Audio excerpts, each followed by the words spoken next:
you run into a situation or an environment and you just know that I have got to say what's on my mind right now. Yeah. And a lot of times it's not a good time or a situation, or you didn't, make it like you're saying, a harsh start. You didn't come in with a soft entry, Sure. Especially if you're demanding or asking something of the other person you're talking to. You're listening to the Favorite Marriage Podcast, a place where you and your spouse can experience God's favor on your forever. Hey everyone, welcome back to the Favorite Marriage Podcast, where we are passionate about the married life. We are your hosts, Monty and Jeannine Mora, and we're glad you're tuning in with us today. Yes, we have an exciting topic today. Yes, we You do. have requested many times, let's talk about communication. So this episode, we're going to hit that. We have entitled this episode Rediscovering Communication. Yeah, and we thought it'd be great because we are in the initial weeks of the new year, and so we're going to be creating this mini series. I guess we're going to be calling it Rediscovering. And the first topic we're going to be talking about is rediscovering communication. Matter of fact, Jeannine, the word rediscovery is one of our words that named our year on top of a couple other words. And so we really felt like we wanted to dive into this topic about communication because when you look at like the top marriage topics of like what couples want in their marriage, you're going to find out that communication is going to be the top 3 topics that couples want to know about. Right. And it's very important because communication can also be great in that context, but communication could be poor, or even couples who lack that ability to communicate and to make that connection. So we want to talk to you today on how to rediscover communication within your marriage. Yeah. They say communication is an art, right? And in any art, you have to practice it because communication, it evolves like a lot of things in marriage. And that's one where we feel like we can get better on. Yeah. Perfecting the art. Yeah. And think about it. Communication is more than just an exchanging of words and exchanging of information, even ideas. But communication involves emotion. It involves heart. It involves motives. I mean, so much is involved in communication, more than just say, hey, here's an idea, here's a thought, here's a word. There's emotion involved in it. Right. Yes, there is. Body language, that's huge. So, there's just so many parts to communication. And man, when we were just beginning to study different ideas of communication, there's just so much out there. We're not saying that we are communication experts. There are a lot of great books out there. There's a lot of great acronyms that are out there. I think of, even as a teacher, the SLANT that we teach our students. There are just a plethora of resources out there about how to communicate well. So we just hope that we're able to bring a few your way, some tools to help you better communicate. It just takes, it's a process. It's a process, and it's something that we just have to learn to do. Yeah, and we're still learning. You mentioned we've been married 28 years. And one of the things that we are still improving and working on is our ability to communicate, not just to understand, but like how we place value on each other's words, how we place value on each other's thoughts, and giving value, giving meaning to what we're communicating to one another. And that's something that we're still learning even after 28 years of marriage. Yeah. I mean, we see that in all couples, from newlyweds to, just in our class we had last Wednesday, we had just a number of marriages there representing anywhere from 2 years up into the 30s. And we saw the communication piece, like the struggle there in all of those levels. So there's always room for growth in communication. Yeah. Well, without further ado, let's go ahead and dive into the specifics of today's content. Yeah. So remember, as we're talking about rediscovering communication, there are going to be 3 areas or 3 habits or approaches we're going to focus on today. And the first one is what we're going to call the right time. So as a couple, as you're communicating, it's crucial that you pick the right time, the right moment to talk. Not every moment is the right moment to talk about something. You have to be wise. You have to be cautious. You have to be aware of your spouse. You have to be aware of the moment. So picking the right time is going to be very important. Right. And Monty, are you talking about timing when it comes to specific conversations or those hard conversations? Are we talking about any kind of conversation? I think for like the general conversations, like, hey, how was your day today? All that's fine. But we're talking more about like, if you really want to get into meaningful, like that level 5 heart to heart communication, timing is everything. Yeah. And that's usually where the struggle comes, especially in marriages that have had more years of experience, is that level 5 communication. They just can't get to that level and be effective. But this can be also for all levels, right? Just Yeah. even those day-to-day conversations. I mean, timing is important. Yeah. Yeah. It is. Think of communication in the context of a red light, a yellow light, and a green light. Okay. Okay. So communication, red light means stop. It means now's not the time to talk about this. So there's this red light flashing. And I think even in our marriage, there have been flashing red lights where I'm trying to talk to you and I see the red lights. Yeah. And I just realized this is not the right time or vice versa. Right. And there's those people who run the red lights often. Yeah. Causes Crashes. and traffic jams and Yeah. don't run the red lights. And then you think of the yellow light. Yellow light means what? Slow down. Slow Proceed down. with caution. Be cautious, proceed with caution. So, in the art of communication, when we talk about a yellow light, we're talking about, yes, we can communicate, yes, we can talk about this, but we're going to use lots of caution and lots of wisdom as we move forward in the conversation. And That's then good. the other light is the green light. Green light is go. It means just go for it, talk. There's this openness, there's this ability to be transparent, and both of you are on the same page, and you just feel like green lights, go, go, go. This is a very good time to communicate. So, red light, yellow light, and green light when it comes to communication in regards to timing of the communication as well. Right. So what happens if the husband and wife, they're not at the same stoplight and they're seeing different lights? Like one spouse is, well, I see a red light. And the other spouse is like, no, it's definitely green. We're talking now. Yeah. What happens then?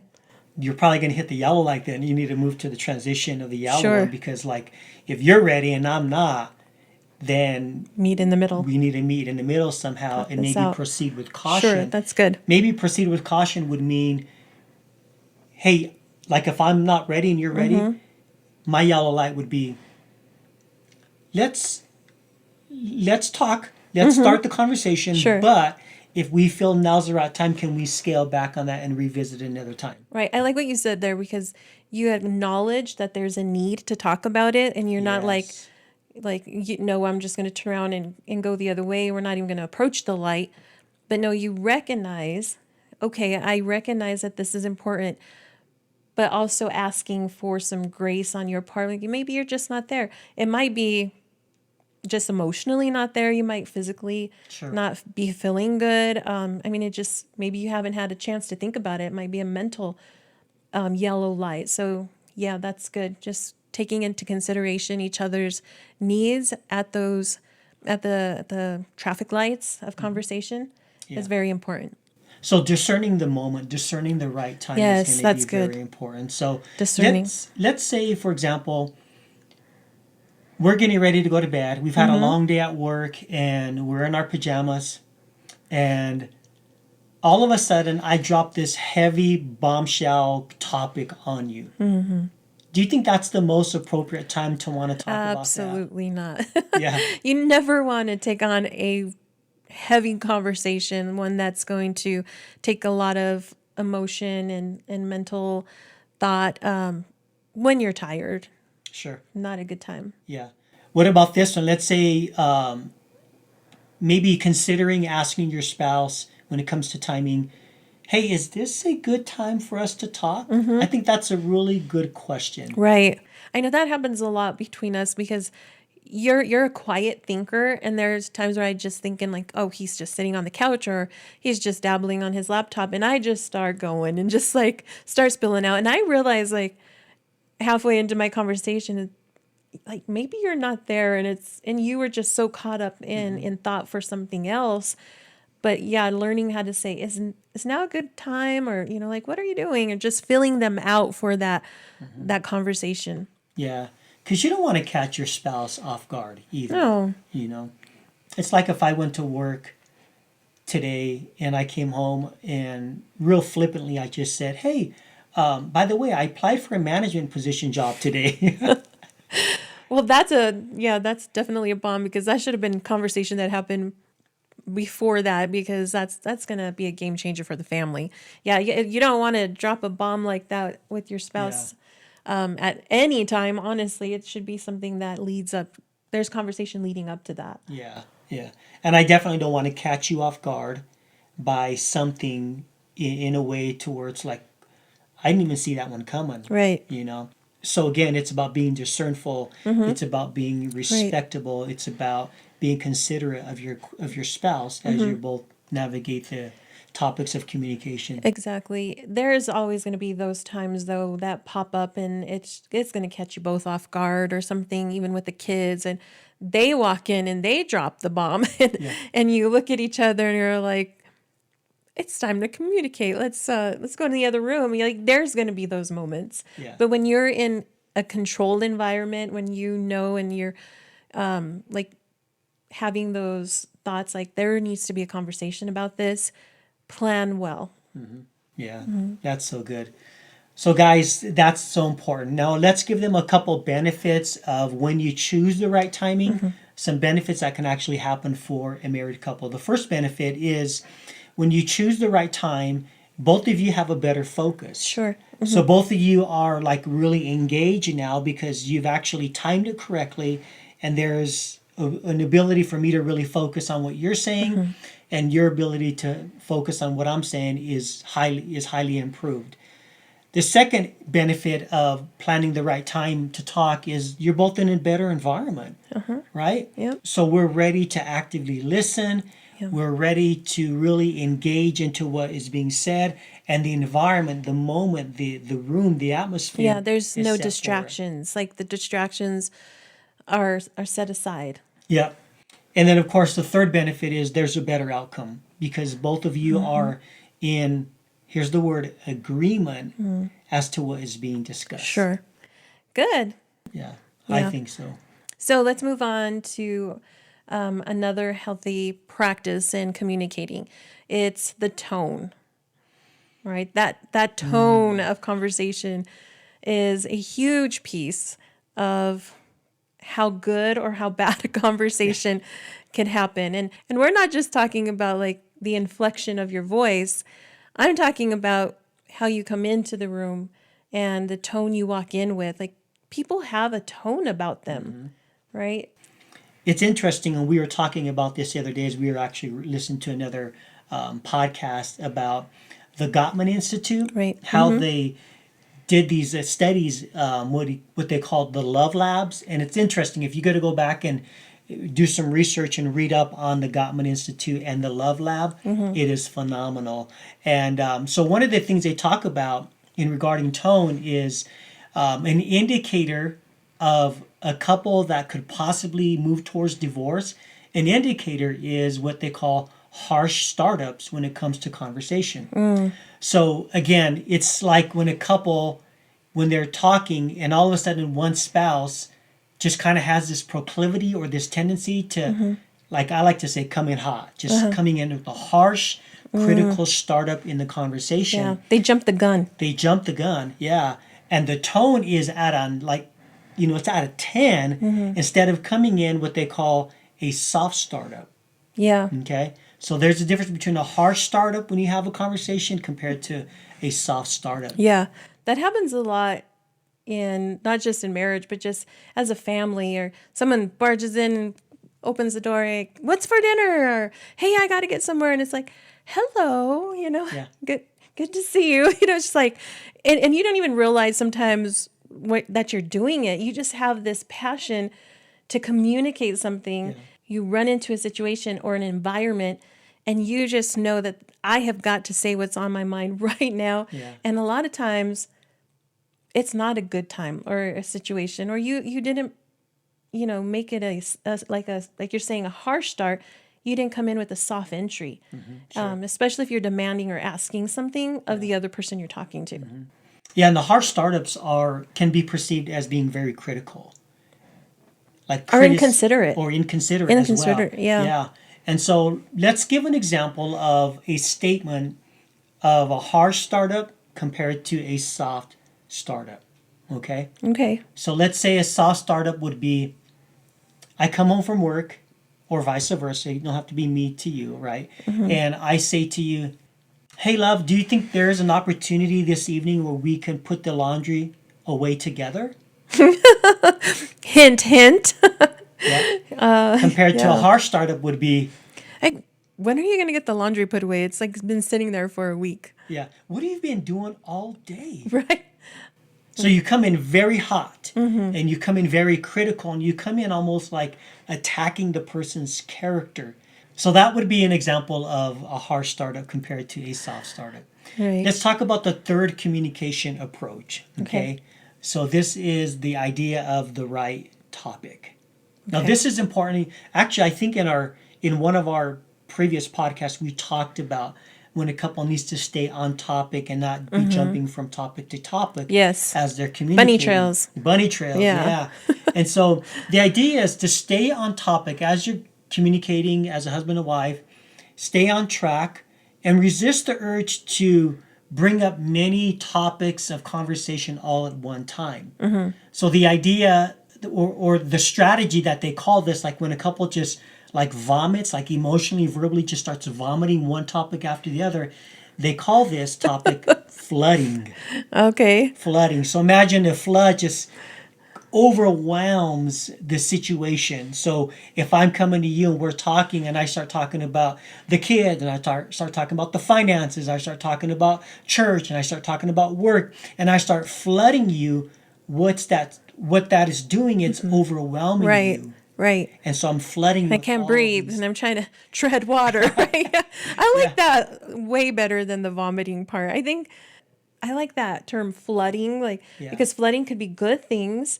I mean, it's just a lot at one time, especially if your spouse just came home from work or they're in a situation where they're not ready for all of that information. And they are just, like I said, they're just like, whoa, I'm just treading water here. Like, help me out here. Like, that's a lot of information. I'm just trying to tread the water here.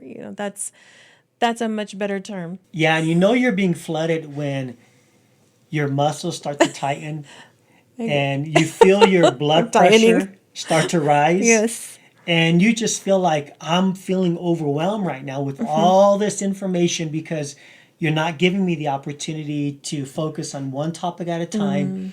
And I'm being just like inundated with a lot of information. So what happens when one couple feels like they're being flooded? What does the other couple do?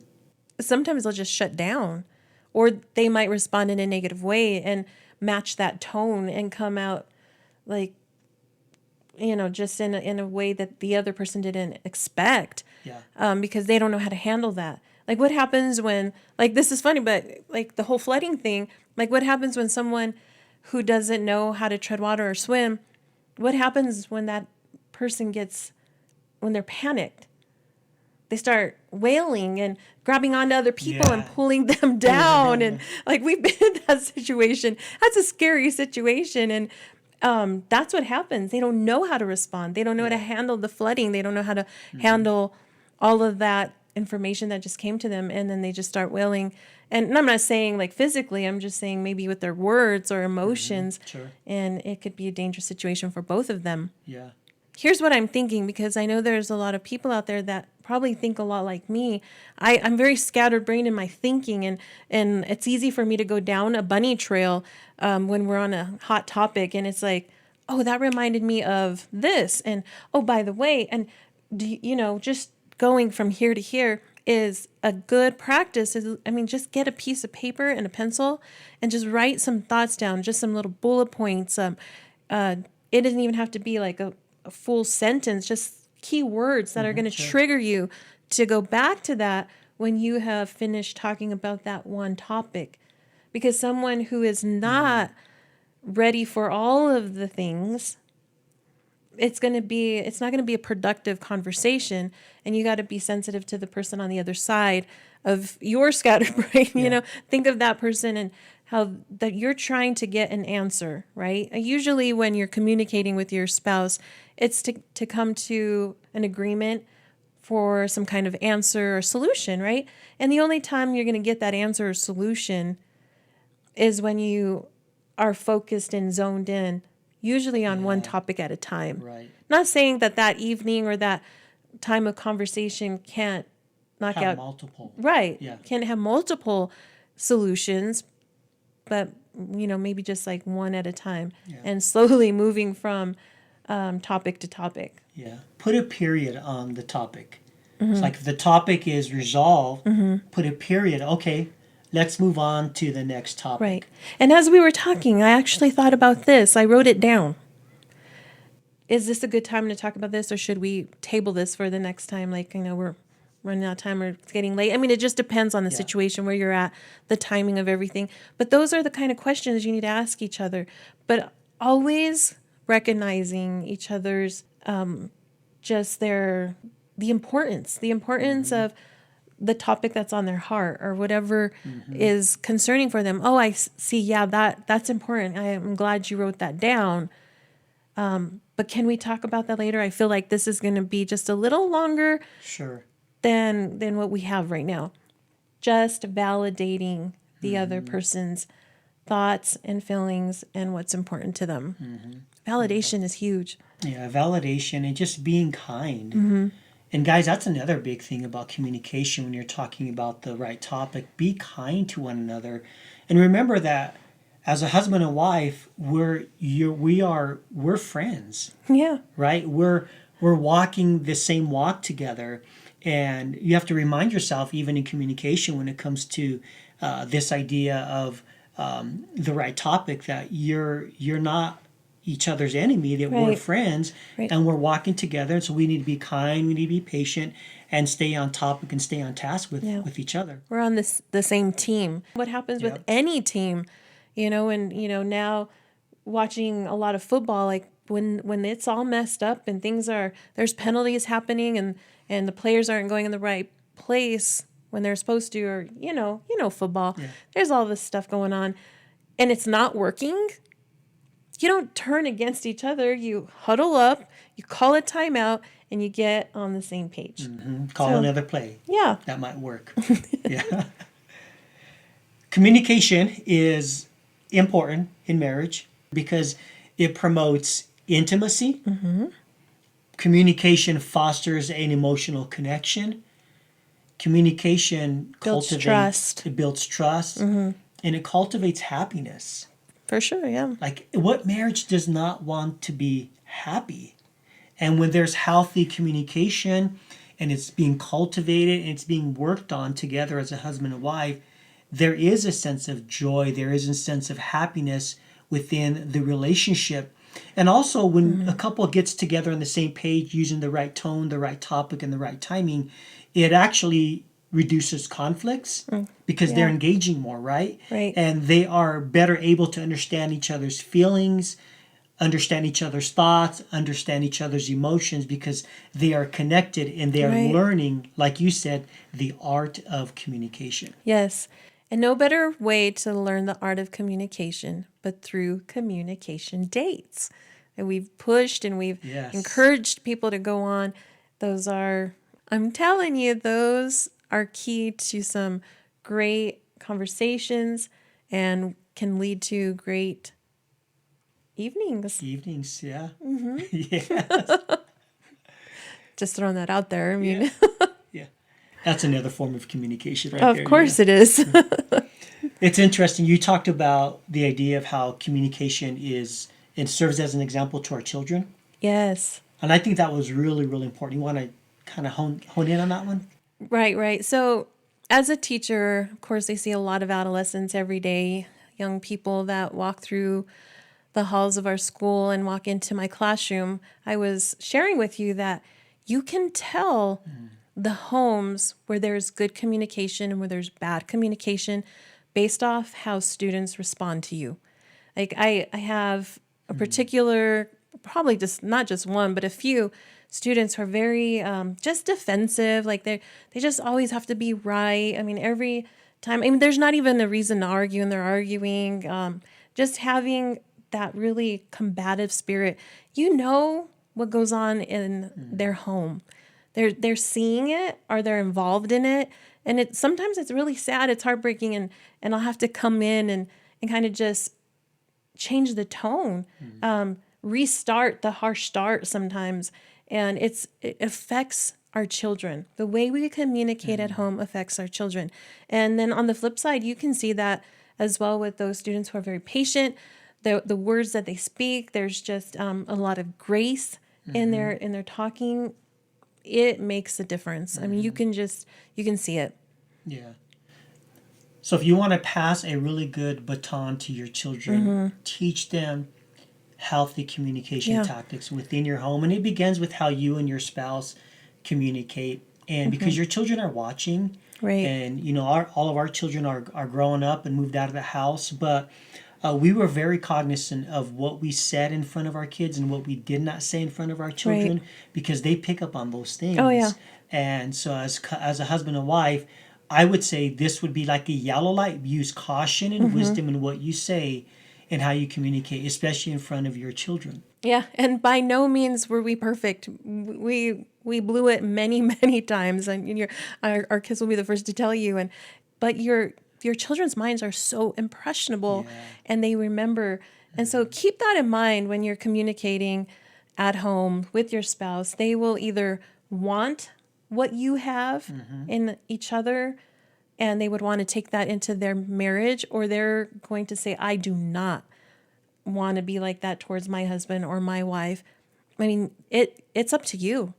Sure. I mean, you're in control of that at home. So yeah, that's huge. Yeah, it is huge. And I think of some other pieces of communication that are really important. I think we alluded to some of them. One of them is like nonverbals. Many times we have to read body language, and nonverbals are very important. I know for us, something that we've always done is touch is very important. And so I know when we're communicating, we'll hold each other's hand, and we'll touch each other, or put a hand on each other's shoulder, and we're just letting them know that, hey, I'm here. We're in this together. And this soft touch really, really goes a long way. And I also think of eye contact. Right. Yeah, eye contact is very important. And I got to share this story about how when our daughter Janisa was young, and I remember she was talking to me, and I was working and doing something, and all of a sudden she got so frustrated and she grabbed my face and she turns my face to her. And in her little mind, the only thing she can say to me, like, give me your attention, is, give me your eyes. Give me your eyes. And she was trying to communicate to me, Dad, I'm talking to you. Give me your eyes. Right. And I think that eye contact as a husband and wife when you're communicating is very important. And not being on your phone, not being disengaged, looking at something else, but really giving each other your eyes and your focused attention is really important. Yes, that is. Not being on your phone and your eyes here, or even when you're doing dishes. There's times when you could have conversation while you're cooking it up, doing dishes, folding laundry, whatever that might look like when you're trying to be productive in conversation. But please, do your part as a spouse to know when those things just need to be put down. Like those social cues of your spouse, and you start hearing the sniveling, or you start hearing the frustration in their voice, or their tone begins to raise. You got to just pick up on those things and be like, okay, put it down, focus, give me your eyes. And that's important. Yeah, that is so very, very important. Because the eyes are the window to the soul, they say. That's what Scripture says. Yeah, absolutely. Yeah.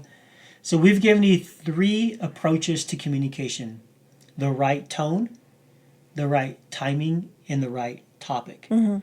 So we hope that this episode has been extremely helpful as you navigate the road of communication. And we hope that you will take the time to practice some of these things as you and your spouse improve your communication. Right. Practice is key, because we talked about the art, and you have to practice your art. So here's what we want you to do. This is so important. We usually always ask them to do this, and we tend to get a couple questions here and there. but we really want your questions to drive our next episode. We understand that there's people out there on the other side that you just don't, maybe you're trying these things. Maybe there's situations where it's like, I feel like we got that down. Like we're doing those three T's, the tone and the time, the tone, and the topic. There you go. But there's just these situations or scenarios. We want you to talk about them. We want you to just send them our way. You can do it privately to us. You can just comment. However you think is the most effective way to communicate with us and give us those questions. We'd love to tackle some of your hard questions. Again, not that we are experts, but we will take your questions and we will dive into them. And we might be able to answer some of them through our own experience. And we might also have to just study a little bit. But let us do that for you. We so want to come alongside of you and help you become better communicators as a husband and wife. So please leave questions for us this week, and we will dive into some of those next week. Yeah. As we wrap up our time together, we would like to share a few things with our listeners today. As many of you know, we are on this quest to reach 500 Facebook followers. We're about 185 short. You got that down. So we are really, really close. We're over the 300 mark. And we are halfway through the month, right? Yeah. We wanted to get there by January 31st. Yes, so halfway there.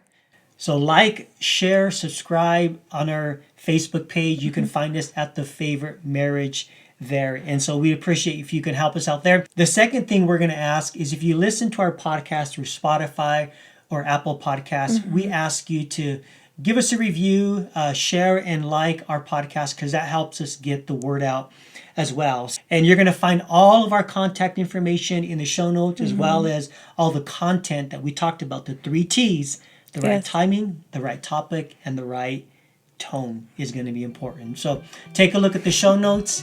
And until next time, we look forward to hanging out with you. Yes. And as always, we pray that you would experience God's favor on your forever. Thanks for listening to The Favorite Marriage, where you and your spouse can experience God's favor on your forever. If you enjoyed this resource, please leave us a review and share it with your friends. We'll see you next time on The Favorite Marriage Podcast.